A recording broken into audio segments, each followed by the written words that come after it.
They are an accident waiting to happen. Stephen A, hush your mouth, talking all that noise. You can hate all you want, but we still them boys. Dirty, dirty D, Texas where we stay at. Me and side in order till you know that's where we play at.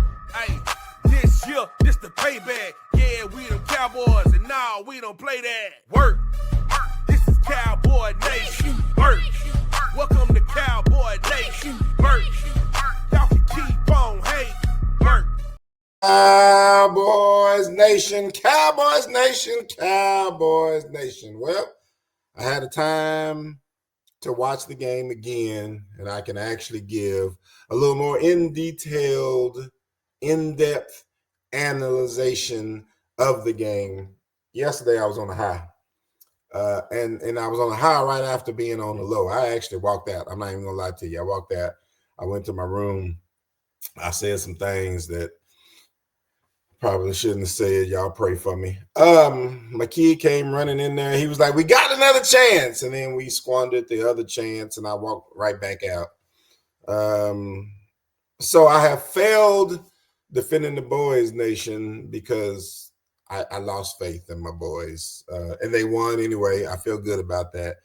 But we got some things to talk about. We do have some things to talk about. Before we get into it, I do want you to hit the subscribe button for me. Please hit the subscribe button. I think we're at 112. We were trying to be at 125 before the game yesterday. It's 175 before this next game against Chicago. So I'm looking for plenty of people just trying to stay on track. My goal is to have 1,000 subscribers by the end of this season. So I need your help. If you like what you hear, please hit that subscribe button.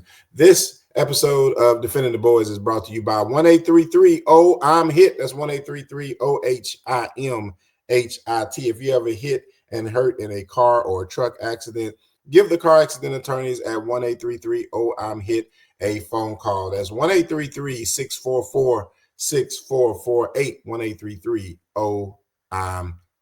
Let's get into it, boys. I'm just telling you, we got an issue. We're going to talk about defense first because I feel like that's where the issue is. Now, first things first, we just signed Mr. Clowney. A lot of people are saying that that's the savior. And at 32 years old, I believe that he's going to be a very good depth piece for us. I'm not sure of a few things. The first thing I'm not sure of, and maybe it's out there and I just haven't found it. I'm trying to figure out if he gets added to the 53-man roster, who gets dropped down. Because if you do it as last place in the room as far as defensive end room, that would be James Houston. And in my opinion, James Houston is probably the defensive end that's gotten the most pressure for you. So I'm really hoping that we're not exchanging Jadeveon Clowney for James Houston. Not that I have an answer on who we should be exchanging them for. I'm just hoping that's not the one. That's what I'm getting at. Pressure became another problem aesthetically. Now, there may be another stat that comes out and says the Cowboys got plenty of pressure again. Again, it didn't look like it. It looked exactly like what I said that we did not want to happen. And that is, there is not a quarterback in the NFL. Not one quarterback in the NFL. This thing on? Hello? Not one quarterback in the NFL that you want to just sit back and pick a zone apart. There's not one. We ran 100% zone in the first week. We ran over 90% zone in week 2. And you cannot run that zone without having pressure. It's just not possible. And what we saw yesterday was Russell Wilson having his best game of his career, throwing for almost 500 yards, it seemed like, because there just wasn't enough pressure. Now, to the Cowboys defense, when we needed pressure the most, we came up with it. and it came in all forms. Obviously, Houston got some pressure earlier, got him a sack. Kenny Clark got him a sack.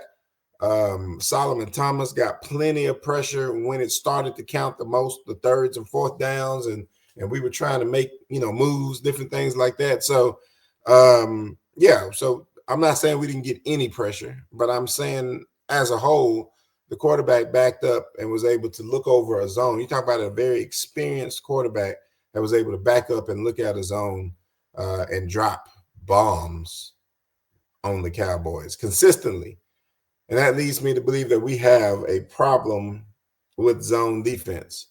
Let me be honest with you. Reddy Stewart, he played a pretty decent game. I had to go back and look at it because I wanted to see how much DeRon Bland not being there had something to do with the things that was going on. And honestly, Reddy Stewart had a pretty decent game. Our issue was our two outside cornerbacks, right?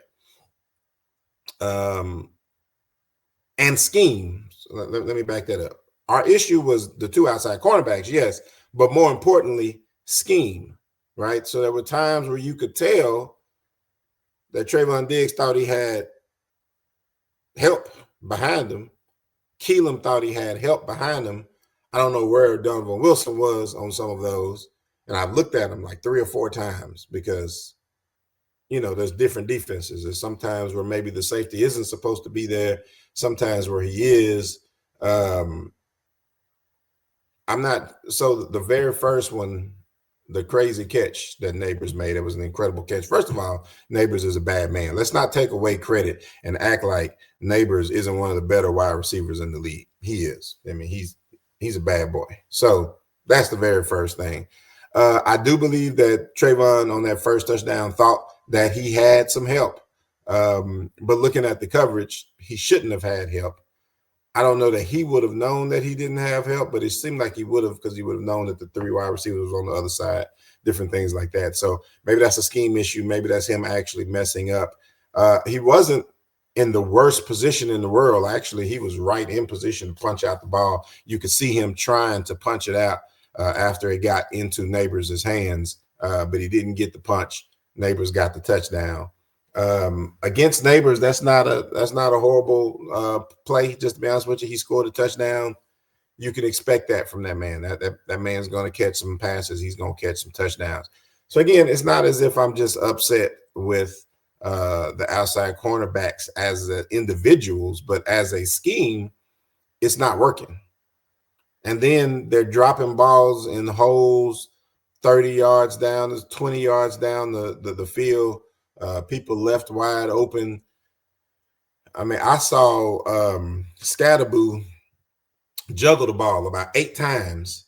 And you think, my son pointed this out to me, you would think that after all those juggles, somebody would have been there to hit him and knock the ball loose, but there was nobody around. Like, this is a zone that's just not working. And especially it's not working if you're not going to get any pressure. I did notice that when we decided to blitz, our blitzes were getting home. Now, that's partially because there's just not a lot of blitzes.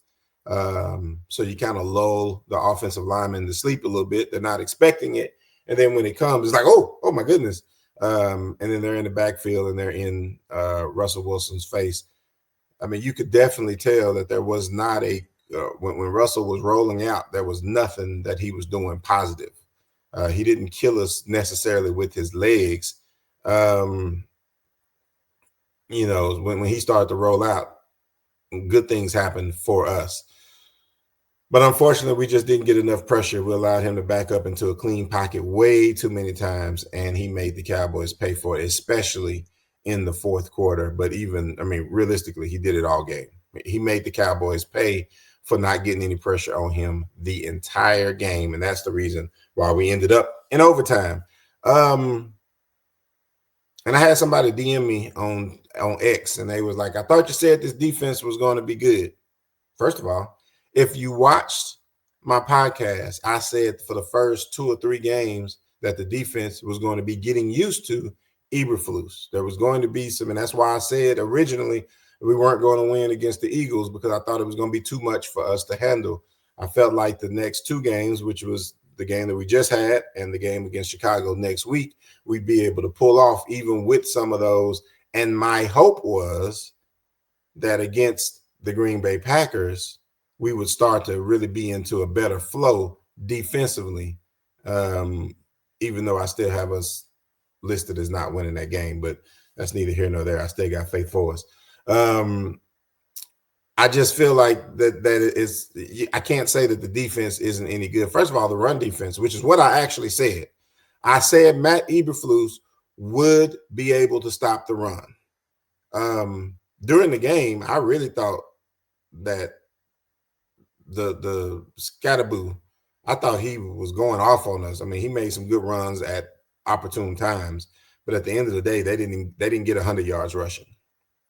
So at the end of the day, we actually did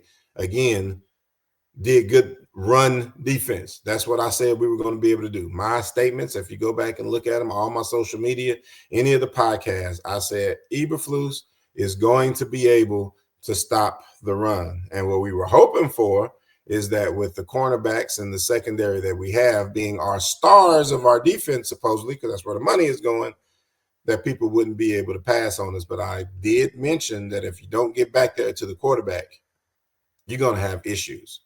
And we'll talk about the issues coming up, because it seems like one of our bigger issues is being able to stop a running quarterback. And I don't know if y'all noticed this, but Caleb Williams, although he throws the ball, he's still young, so he can actually still run. That could be an issue. But we'll talk about that tomorrow when we start to get into what it takes to beat the Chicago Bears this week. Offensively, Jalen Tolbert is inconsistent. I think that's the best way for me to put it. Jalen Tolbert is inconsistent. He made some good catches, but he also dropped some catches that, honestly, if he would have made, we probably wouldn't have even been in the overtime, or we would have won the overtime earlier. Or, I mean, he just is inconsistent at best. And I think that possibly the inexperience or the experience of a Jonathan Mingo, even with bringing in somebody possibly like Ryan Flournoy, may be an option for us. I know the coaches get to see more practices. They get to see things that we don't actually see. So I'm not sure, but we did have some positives. First of all, I am very excited that Pickens got into this game. I mean, he had a number of slants and a number of catches, a number of passes. He caught his first touchdown. He had some third down receptions that really kept the Cowboys dry.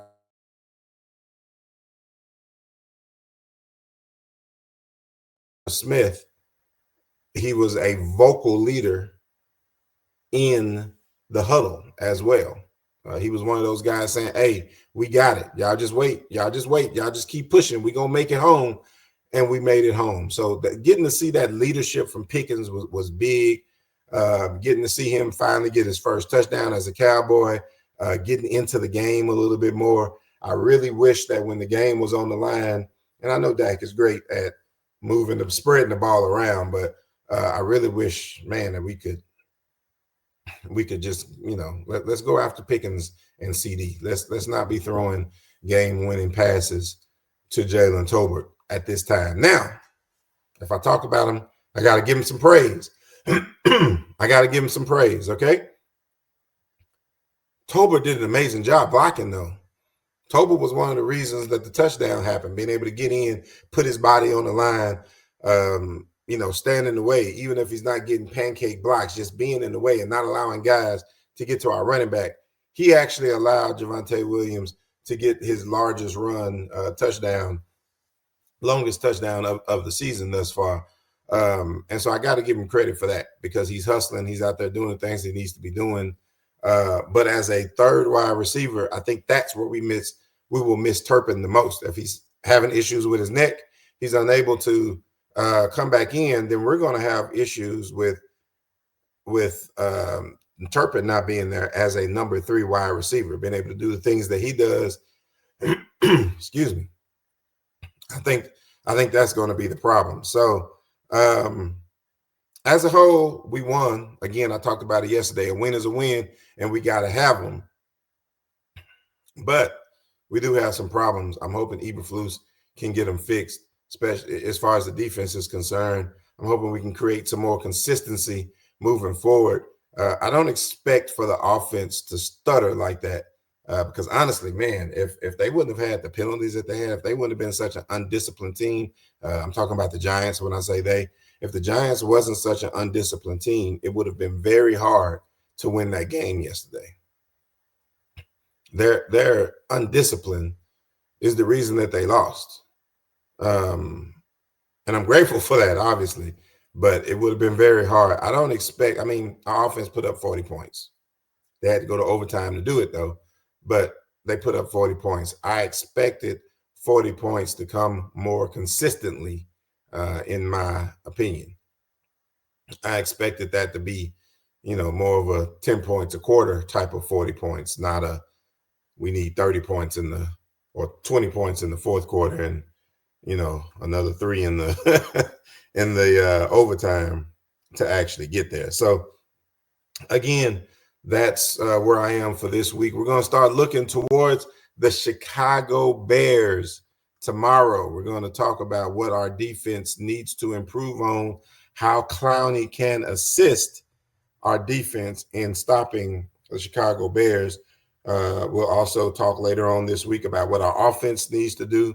We will have a Cowboys fan talk this week, and I'm going to get with Prince. We'll see if there's going to be a defending the spread for this week. Well, that's all I got for you. I got to get my voice back. I don't know what's going on around here, guys, but this has been Defending the Boys. I am your boy, D. Will, and I'm out.